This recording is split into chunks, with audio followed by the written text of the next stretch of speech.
Hello everyone, this side Riddhi Soral. आज का topic हमारा सोर्स कोड रिव्यू है, जो कि बहुत इंटरेस्टिंग होने वाला है। ये वीडियो मैंने टेक्निकल बनाई है और आज थ्योरी पार्ट चलेगा। मींस आज मैं आपको ये बताऊंगी कि सोर्स कोड रिव्यू कितना ज़्यादा इम्पॉर्टेंट है इंडस्ट्रीज़ में। जब भी हम कोई चीज़ डेवलप करते हैं, क्योंकि एज एन हमारा पूरा चैनल हैक एंड कोड का है, हैकर्स ब्लॉग है, सो सिक्योरिटी की बात न आए ऐसा तो हो नहीं सकता। सो बहुत ज़्यादा ध्यान रखना पड़ता है कि जब भी हम कोई चीज़ डेवलप कर रहे हैं तो हमें बहुत ज़्यादा ध्यान रखने की ज़रूरत है कि अटैकर उसको किस पॉइंट ऑफ व्यू से सोच रहा है। रीसेंट ऑडिट जो मैंने करी थी उसमें भी यही था। डेवलपर मुझे एक्सप्लेन कर रहा था कि मैंने इस तरीके से बनाया है, इस तरीके से कोड करा है, ये इस तरीके से व्यू आ रहा है। और मेरे क्वेश्चंस जो उससे पुटअप हो रहे थे वो इस तरीके के थे कि हम किस तरीके से सोच सकते हैं कि आपको हैक करें या आपकी वल्नरेबिलिटीज़ निकालें, या आपके जैसे अगर आपने कुकीज़ यूज़ किया है या आपने कोई लॉगिन पेज यूज़ किया है, to be very small, means बहुत सिंप्लीफिकेशन से मैं बता रही हूँ, तो उसमें किस तरीके से अटैकर सोचता है। आपने कोड करा है, दैट्स कम्प्लीटली फाइन और सही हुआ होगा तभी वो चल रहा है, पर अटैकर उसको किस तरीके से समझ रहा है और किस तरीके से ये ढूंढ रहा है कि मैं अंदर घुस सकूं बिना यूजर नेम पासवर्ड सही डाले। इसलिए इन सब चीज़ों को देखने के बाद अब ये चीज़ यूनिट आई है कि सोर्स कोड रिव्यू भी होना चाहिए।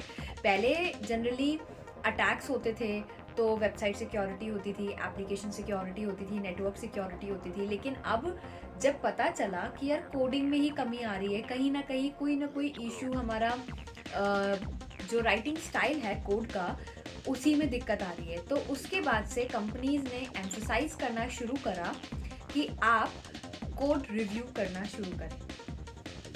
उसके बाद बहुत सारी कंपनीज हैं, जैसे ईसी काउंसिल है, ओरेकल है, पाइथन है, बहुत सारी डिफरेंट पाइथन एक्चुअली लैंग्वेज है, कंपनी नहीं है। सो इन सब लैंग्वेजेस की बड़ी बड़ी कंपनीज ने सिक्योरिटी कोड रिव्यू गाइडलाइंस निकालना शुरू किया। ओके, हम पढ़ेंगे इसको डिटेल में, लेकिन आज ये फर्स्ट वीडियो है, सो डेफिनेटली मैं जस्ट आपको एक ब्रीफ एक्सप्लेनेशन देना चाहूँगी। सो जब भी हम कोई वेबसाइट चलाते हैं, आप डे टू डे लाइफ में एप्लीकेशंस चलाते होंगे, क्योंकि आजकल हमारा लिविंग स्टैंडर्ड इस तरीके का हाई हो चुका है कि हम फ़ोन के बिना सर्वाइव नहीं कर सकते। मैं भी नहीं कर सकती, डेफिनेटली आप भी नहीं कर सकते। ओके, सो उस चीज़ को ध्यान में रखते हुए हमें ये ज़रूरी समझना है कि अगर हम कोई एप्लीकेशन चला रहे हैं, सो दैट इज़ वेरी कंफर्टेबल कि यार मैं इंजॉय कर रही हूँ, गेम खेल रही हूँ एंड ऑल दैट, पर हम उसको अगर एज एन सिक्योरिटी एनालिस्ट हैं या अटैकर है तो हम उस चीज़ को किस तरीके से समझ रहे हैं कि कैसे हम अंदर जाएं, करप्ट करें चीज़ें। सो इस चीज़ के लिए बहुत ज़्यादा ज़रूरी है कि हम कोडिंग पार्ट को बहुत स्ट्रॉन्ग करें। बहुत सारी जगह आती है, जैसे सपोज आपने देखा होगा लॉगिन पेज है, साइन अप पेज है, जो कि हर जगह कॉमन होता है। कभी वो ऑथेंटिकेशन मीन्स OTP ले रहा है, कभी वो आपसे new password old password sign use करवा रहा है, जैसे कभी हम फॉरगॉट पासवर्ड कर देते हैं तो वो ओल्ड पासवर्ड न्यू पासवर्ड ले रहा है।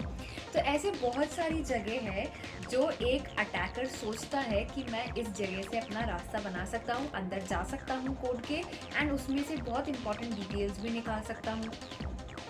कई बार ऐसा भी होता है कि कई जगह इस तरीके की डेवलपर्स कमी छोड़ देते हैं या छूट जाती है या उनको नोन नहीं होता, पता नहीं चलता कि आराम से अटैकर अंदर घुसता भी है, कोड में से इम्पॉर्टेंट फाइल्स निकाल भी सकता है, जिसको हम पाथ रिवर्सल अटैक बोल देते हैं, कि पूरा एक पाथ पता चल जाता है, OS इंजेक्शन पता हो जाता है, डेटाबेस भी हैक हो सकता है। सो इन सारी चीज़ों की वजह से सोर्स कोड रिव्यू बहुत इंपॉर्टेंट है कि हम सोर्स कोड रिव्यू पे बहुत ध्यान दें एंड उसको समझें।